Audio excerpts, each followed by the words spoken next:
Ако се цени според драстично намалениот промет и празниот добиточен пазар во Облешево, може да се каже дека сточарството во источниот дел на државата бележи сериозна стагнација.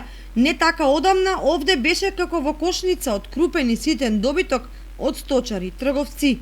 Паѓаа договори за купопродажни сделки, се броја пари и се утоваруваа и транспортираа камиони со говеда, коњи, свињи, прасиња, јагниња и јариња. Сега ситуацијата е диаметрално спротивна. Свашта ли одгледуваме? Него нема на кое да продаш.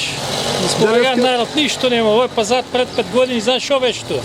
Јаре до кара една тюрка и не може да ја продавам, ќе си одам. Домашните фарми за одгледување крави, свињи, како и овчарството и козарството, од ден во ден се повеќе пропаѓаат и ги снемува, бидејќи, како што велат одгледувачите, неисплатливо е. Јарењата жива мера 140-150. Чутката они од око. 1000, 2-300.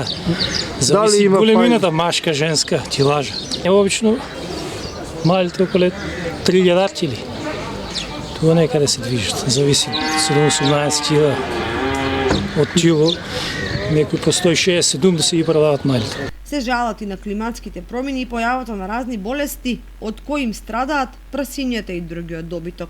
Ја некоја свиња чувам се дома и од тоа не бива, брат. Прасиња мреат, ништо нема, ништо фајда, ништо. Се самата клима е изменена и ништо се е у пропаст, што ви кажете. Најсомничавите земјоделци и сточари кои не сакаат јавно да зборуваат за состојбата, но меѓусебно коментираат дека како некој намерно да го уништува домашното сточарство и фармерство, за сите да зависат од увозното месо, млечни и други производи.